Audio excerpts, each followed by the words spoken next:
In this video, I would tackle defining variables, entering data, and analyzing your data using descriptive statistics such as frequencies and other summary statistics. So I think we should get started right away.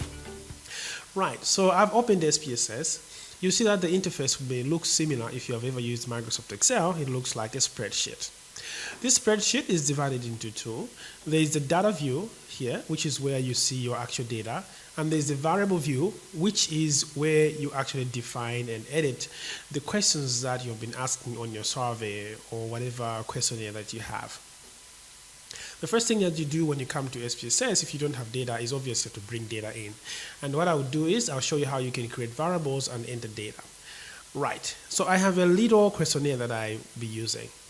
The first variable I have on my questionnaire is interview ID.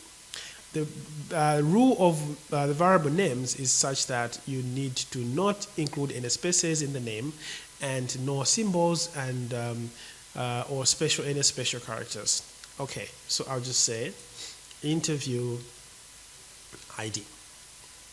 The type of the variable, I'll just click the button here, is basically in which format is the variable, is the data of that variable going to come in. And for interview ID, it's obviously going to be numeric. It's basically just numbers. So I'll just go ahead and click OK. All right, the width is just the maximum number of characters that will be allowed for this variable when I'm entering data. For this variable, 8 is quite generous, so I'm just going to leave it like that. Decimals, as you have suggested it's actually how many decimal places this variable is going to have. For interview IDs, no decimal places. I'll just remove this so that it's 0. Right, I'm using the tab key on my keyboard to move to the next. So the label is how the name of this variable should actually appear when I'm doing analysis, of which I'm just going to say interview with a space now ID. The values are the list of responses that are allowed for that question. This is mostly for questions that are multiple choice, which the interview ID is not going to be multiple choice. Missing is basically values that you are using to refer to missing values like not applicable or if the question was not answered. We're not going to set this in this video. Columns is basically just how wide the column for this data is for this variable is going to be when you go to the data view. The alignment is just whether the data should be on left, right, or center. Measurement level is basically the type of the variable that you're dealing with as regards to how you are measuring it. To make this easily understood, I'll just say that scale variables are variables that are talking about quantities. These are genuinely quantitative variables, like how many people are there in your household. You're talking about a number of people, which is obviously a quantity. Or how old are you? You're talking about the quantity of time. Or how long is it from here to the next borehole, which is the quantity of distance, length, and so on and so forth. That would be scale variables. Ordinal variables are variables that are represented by words, but you can say that one category or one value is obviously on top of another value in terms of quantity or in terms of quality. For example, if you think about education levels, somebody who is at secondary school obviously has more education than someone who is at primary school. Or someone who is at tertiary school has more education than someone who is at secondary school, which means the variable education level should definitely be an ordinal variable. While nominal variable, basically this is quite similar to the ordinal variable in that it's represented by words, but then you may not actually be able to say that one category or one value has more of the variable than another value in that variable. So for example, gender. Gender, we cannot say that male has more gender or more sex than female. So this variable obviously is not ordinal, but rather it's nominal. Other nominal variables, examples would be race or tribe or religious affiliation.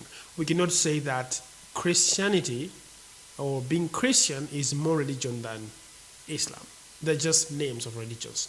That's where nominal is coming from. So for interview ID, it's neither scale or ordinal because these are just random numbers we are assigning to people. So it's going to be nominal. Let's go to the next one. The next one is going to be the name of this person. So name. Now, name cannot be numeric. Obviously, people we have to type as text. So you click the button, and you're going to select string. String means text variables. Go ahead and click OK.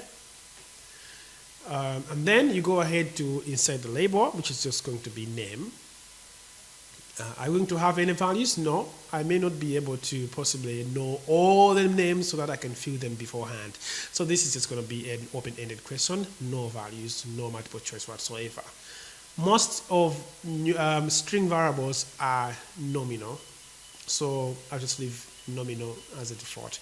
The next variable is gender. Now, gender is going to be a numeric variable, which begs the question, why? Gender, you have male and female, which are words, yes. But then, we don't want people to have problems entering the data, missing spellings and so on.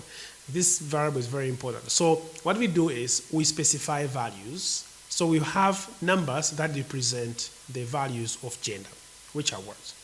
So, for example, say 1 is going to be standing for male and 2 stand for female. Before we get there, decimals, I'll change this to 0. The label is going to be gender. Then we go to values, click the button, and the value 1 is going to stand for male. Then you click add.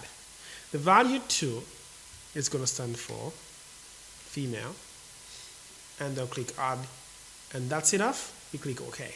That's how you set the values or multiple choice of a variable in SPSS. Right, then we go to measurement level. If you remember, I just mentioned that gender is a nominal variable because you cannot say that male has more gender than female. The next variable is going to be age. Age is traditionally a numerical variable. It's quantitative. You may want it to have decimals, so leave it like that. The label, I'll just say age. We're not going to put values because it's going to be open-ended. If you're 15 years old, you say 15. If you're 10 years old, you say 10. If you're 50 years old, you say 50. The measurement level, since this variable has a unit of measurement in years, and it's obviously numerical or quantitative, it's talking about quantity of time, then it's going to be scale. The last variable is a question. Did you eat rice in the past 7 days? So to make the name easier to read, I'll just say rice. The type is going to be numeric. Why? Because the response says yes and no. I'm just going to code them or give them value. So 0 is going to stand for no and 1 for yes. No decimals, right? No, I have to type the whole question this time. So did you eat rice in the past 7 days?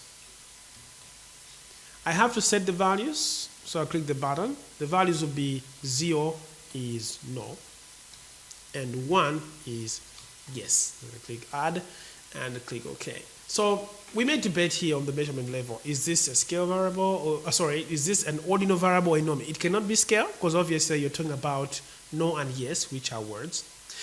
But is it nominal? Can we say that yes is more than no? Yes, it is. Or is it nominal? So for this variable, I'm just going to put it add ordinal. Once you do that, it means we have defined all the variables. The next thing is to enter data. The way you have to switch to data view to enter the data. Now, the way that we enter data is actually very straightforward. It's basically how you enter data in Microsoft Excel. But before we go there, I would say that go ahead and click this button here, which says value labels. That allows us to see, especially when the variable has values.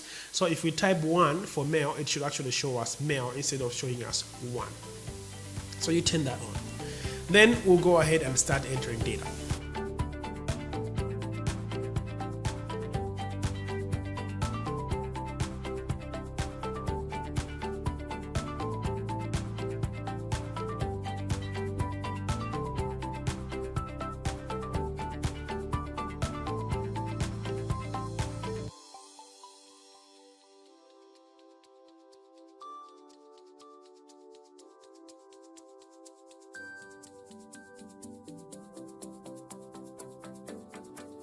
So now that we have all the data in, the next step is now to analyze our data. Okay, so to analyze your data, what you're going to do is go to Analyze, Descriptive Statistics. We'll start by looking at frequencies. Frequencies are just counts, or a matter of how many of this value do we have. This works much better for variables that don't have too many values. For example, for age, we have too many values of age, too many different values of age. While on gender, we only have a few values of gender. And did you eat rice in the past 7 days? We will actually also do have just 2 values. So when you're running frequencies, I would very much recommend that you run frequencies for variables that have a few categories like gender and did you eat rice in the past 7 days. So what I would do is you drag the variable to the right hand side. I'll drag the other one to the right hand side as well. The next thing is I want to throw in a few options. I'll go to charts and say I want some bar charts, okay, with frequencies, not percentages, and I'll go ahead and click continue. Make sure that we are displaying frequency tables, especially if the variables are categorical or they are either nominal or ordinal. Go ahead and click OK, and we have our analysis. Gender, there are, wow, 10 males and 10 females. It's interesting. And then, did you eat rice in the past 7 days? We had 8 people who did not eat rice and 12 people actually ate rice. This is the chart for males, for gender, and this is the chart for rice. If you want to get this chart or the table in another program like Microsoft Word, all you have to do is right click and copy. In Microsoft Word, you just go ahead and paste. And then you write whatever narrative you want to write. Let's go back to SPSS. How about a variable like age? All right, okay, go to Analyze, Descriptive Statistics. We'll go back to frequencies. This time, I'll reset this, okay, by clicking the reset button, and then I'll throw in the variable age, which is a scale variable or a continuous variable. Now, for continuous variables, you may not want to use frequencies because there's a high probability you have so many different values of this variable. What you want to do is to probably just go to statistics and say you want probably the mean, the median. Maybe you also want the standard deviation and the range, maybe the minimum and the maximum. You may also want the quartiles, and click continue. When it comes to charts, you probably want to have a histogram, which is the graph that you may want to actually run for variables that are continuous like age, and you want to show the normal curve on the histogram, and click continue. The next thing that you should not forget is to turn off display frequency tables, because again, you have too many values, different values for this variable. So the table, which shows all the values and how many people there are on each of the value, that is not going to work very well. So turn off this and